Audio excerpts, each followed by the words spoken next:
मैं हूं रत्ना और आप देख रहे हैं सी न्यूज़ भारत। वक्त हो गया उत्तर प्रदेश बुलेटिन का। बात होगी औरैया की, जहां स्कूली बच्चों को यातायात नियमों के प्रति जागरूक करने के साथ ही यातायात नियमों का पालन करने की शपथ दिलाई गई। साथ ही बात होगी बांदा की, जहां फास्ट ट्रैक कोर्ट ने दुष्कर्म के आरोपी को मृत्युदंड की सजा सुनाई है। ऐसी तमाम खबरों पर विस्तार से चर्चा करेंगे। मऊ जनपद के मोहम्मदाबाद गोहाना में पूर्व ब्लॉक प्रमुख स्वर्गीय अजीत सिंह की 5वीं पुण्यतिथि श्रद्धा और सम्मान के साथ मनाई गई। कार्यक्रम उनके मित्र मोहर सिंह के आवास पर आयोजित किया गया, जिसमें गोसाईगंज के विधायक अभय सिंह ने स्वर्गीय अजीत सिंह के चित्र पर पुष्प अर्पित कर उन्हें श्रद्धांजलि दी और उनकी हत्या की याद दिलाई।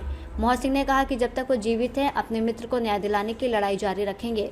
इस अवसर पर 151 गरीब और असहाय लोगों को कंबल वितरित किए गए, जबकि कार्यक्रम में मोहम्मदाबाद गोहाना के चेयरमैन प्रतिनिधि दीपक गुप्ता डायमंड सहित कई गणमान्य लोग मौजूद रहे।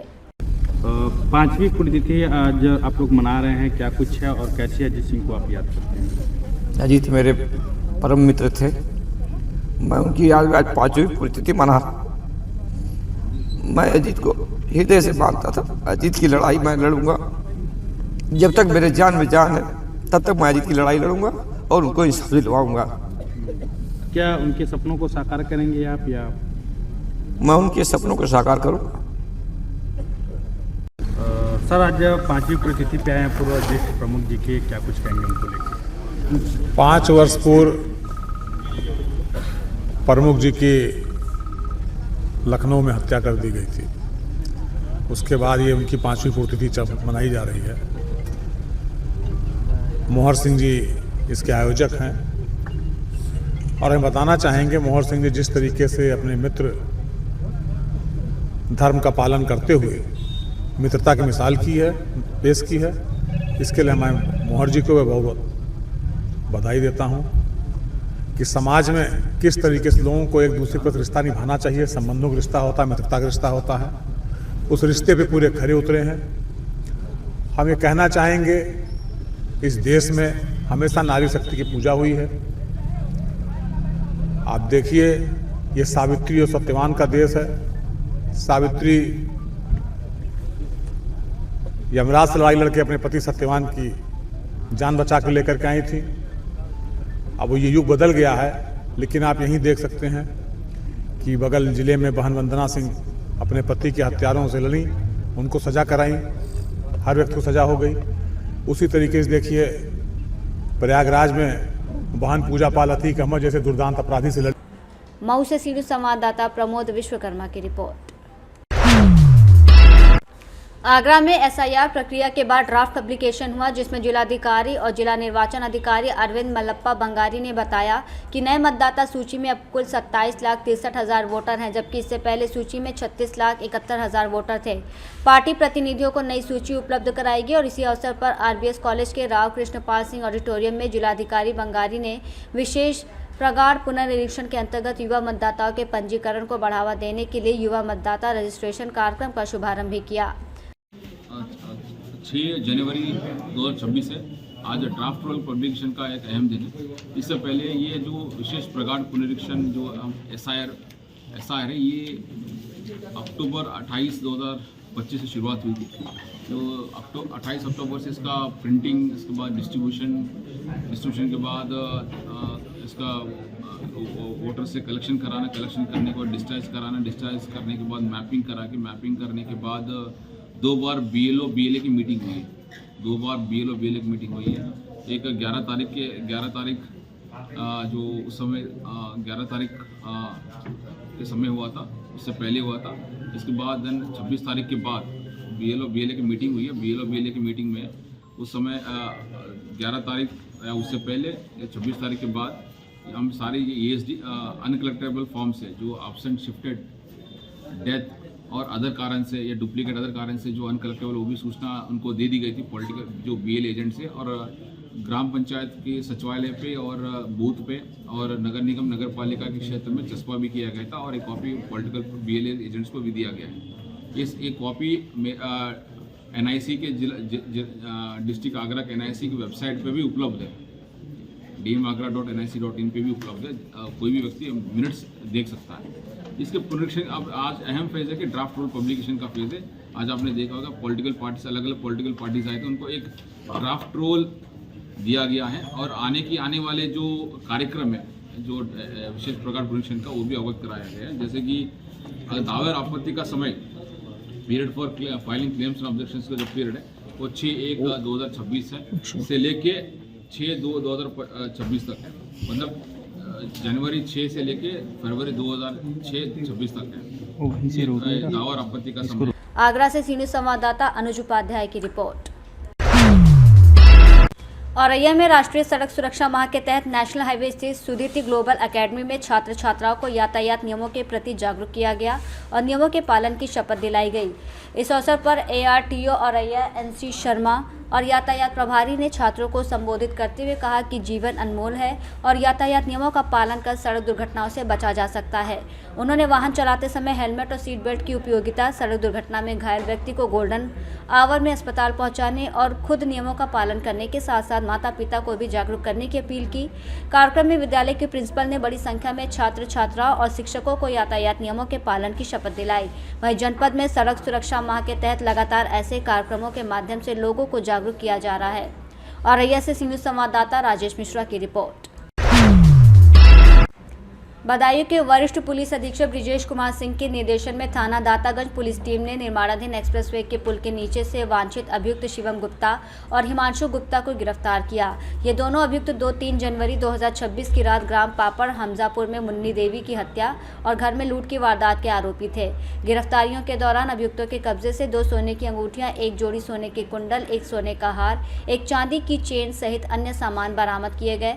मुकदमा मृतका की बेटी राधा गुप्ता द्वारा दर्ज कराया गया था और पुलिस की विशेष टीमों ने इस घटना का सफल अनावरण किया।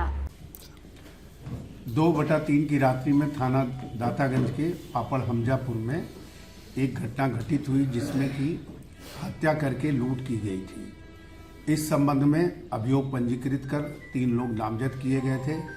4 टीमें इसमें लगाई गई थी जिनके द्वारा लगातार प्रयास किया गया।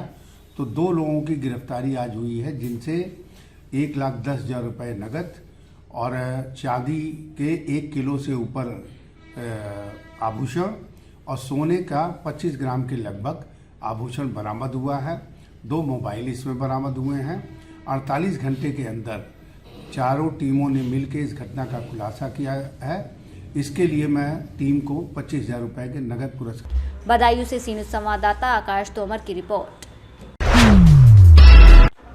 खबर बांदा से है, जहां कालिंजर थाना अंतर्गत 6 साल की मासूम से दुष्कर्म के आरोपी को फास्ट ट्रैक कोर्ट ने 56 दिनों के अंदर ऐतिहासिक फैसला सुनाते हुए मृत्युदंड की सजा सुनाई है। 25 जुलाई को आरोपी ने गुटखा खिलाने के बहाने घर में बुलाकर मासूम के साथ दुष्कर्म किया था। आरोपी ने दुष्कर्म करने के बाद पीड़िता का हाथ भी तोड़ दिया था। आज किस तरह का फैसला आया, किस सजा में फैसला हुआ है? आज एक 25 जुलाई 2025 को थाना कालिंजर के अंतर्गत एक पीड़िता के साथ बलात्कार एक अभियुक्त अमित रैकवार पुत्र बाबूलाल रैकवार जो महोत्सा का रहने वाला था, पीड़िता को घर से बहला फुसला के अपने घर ले गया और 10 रुपया गुटखा खिलाने के बहाने और उसके साथ बड़ी बेरहमी से रेप किया। यानी उसका बायां हाथ तोड़ दिया, जीभ काट करके फेंक दिया, सीने में काटा, गाल में काटा, मतलब बड़ी और रेक्टम इतना बलात्कार था कि टट्टी पेशाब की रास्ता एक हो गई थी, सारी झिल्ली लपट गई थी। उनका ऑपरेशन हुआ। इसके बाद उसको पीड़िता जब वहाँ ढूंढते उसके परिजन पहुँचे तो पीड़िता जिस हालत में मिली उसको लेकर के आए। 112 में फ़ोन किया। फ़ोन करने के बाद पुलिस ने तत्परता दिखाई, FIR लॉन्च की गई। उसको तुरंत लेकर के नरैनी आए। नरैनी में हालत बहुत खस्ता थी उसकी, तो उसको Rani Durgavati medical college refer कर दिया गया। मेडिकल कॉलेज पीड़िता पुलिस लेकर के आई तो उसको ट्रामा सेंटर से सारी डॉक्टरों की टीम बना करके उसका जो प्रथम दृष्टया जो वो किया उसको, लेकिन हालत बहुत ख़राब होने के कारण उसको गणेश शंकर विद्यार्थी कानपुर मेडिकल कॉलेज में रिफ़र किया गया। वहाँ 11 दिन तक उसका इलाज चला। पीड़िता का कुछ ऑपरेशन हुआ। जब बोलने की स्थिति में आई तो फिर उसको बयान दर्ज कराए गए न्यायालय में। इस तरीके से न्यायालय में इनको 7/10/2025 को न्यायालय में आरोप पत्र ने फाइन किया। हमारे यहाँ से बहस हुई। 12/11/2025 को आरोप न्यायालय में विचित किए गए। हमने 10 गवाह उसमें पेश किए। कमल सिंह गौतम नाम है मेरा, पॉक्सो के मैं विशेष रूप का अभियोजक हूँ। 10 गवाह पेश करने के बाद उसमें फिर मौका मिलता है डिफेंस। बांदा से सी न्यूज़ संवाददाता कुलदीप की रिपोर्ट।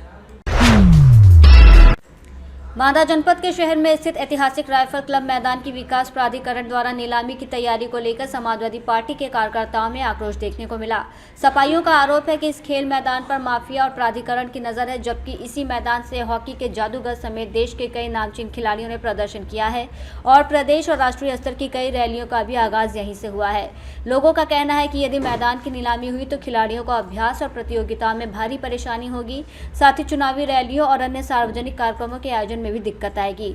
इस मुद्दे को लेकर सपाइयों ने जिलाधिकारी के माध्यम से राज्यपाल को संबोधित ज्ञापन सौंपते हुए नीलामी पर रोक लगाने की मांग की और चेतावनी दी है कि मांग नहीं मानी गई तो बड़ा आंदोलन किया जाएगा। मैडम क्या नाम है, किस तरीके का ज्ञापन था ये?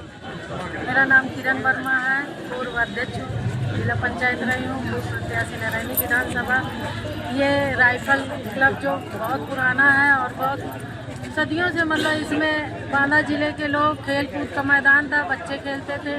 इसी में से लोग पुलिस की भर्ती की तैयारी करते थे और सैनिकों की मतलब अपनी तैयारी करते थे कि जिससे उनका मतलब सैनिक में भर्ती हो जाए। तो इसको बीजेपी के लोग बेच रहे हैं, कई प्राधिकरण बना रहे हैं। तो जब ये सब खेल का मैदान सभी के काम आता है तो इसको बेचने न पाए, इसलिए हम आंदोलन में उतरे हैं। और ऐसे आंदोलन अगर इन्होंने नहीं बंद किया बेचना तो अनशन पे भी बैठेंगे और हमारा संगठन तय करेगा आगे हम लोग क्या करें। आज ये कलेक्टेड आई थी, किसको ज्ञापन दिया? ज्ञापन यहाँ महामहिम राज्यपाल जी को और यहाँ के जो डीएम जिलाधिकारी को। आज किस प्रकार का ज्ञापन है, अब क्या नाम है आपका? मेरा नाम किरण यादव है, महिला सभा की मैं प्रदेश की महासचिव हूँ। आज का एक कार्यक्रम समाजवादी पार्टी की तरफ से राइफल क्लब को मैदान को बचाने के लिए हम लोग डीएम को धरना देने के लिए ज्ञापन देने के लिए आए। अगर मांगे आपकी नहीं मानी गई तो भविष्य में किस तरह का जो है तो बड़ा आंदोलन करेगी समाजवादी पार्टी। बात को लेकर ज्ञापन सौंपा गया और प्रदर्शन किया गया है। समाजवादी पार्टी जनपद बांदा की तरफ से बाबूलाल चौराहे में राइफल ग्राउंड जो बना हुआ है भारतीय जनता पार्टी की सरकार द्वारा पूंजीपतियों को बेचा जा रहा है, उसके विरोध में पूरी समाजवादी पार्टी, जिलाध्यक्ष, सांसद जी, विधायक जी, सब लोगों ने जो है आज सरकार को जो प्रतिनिधि बैठे हुए हैं उनको चिता दिया है कि अगर राइफल ग्राउंड बिका, अगर ये ज़मीन दो बच्चों के हाथ में लगी तो समाजवादी पार्टी सड़क से लेकर सदन तक आंदोलन करेगी, ये स्टेज बजाने का काम करेगी। और वो गुप्ता नाम मेरा समाजवादी पार्टी के जिला मीडिया पर प्रवक्ता हूँ। राइफल क्लब मैदान को विकास प्राधिकरण बांदा नीलाम कर रहा है और समाजवादी पार्टी और अन्य विपक्षी दल किसी भी कीमत पे इस बांदा के खेल के मैदान को नीलाम नहीं होने देंगे। जिस दिन नीलामी होगी उस दिन भी वहाँ डट के विरोध करेंगे।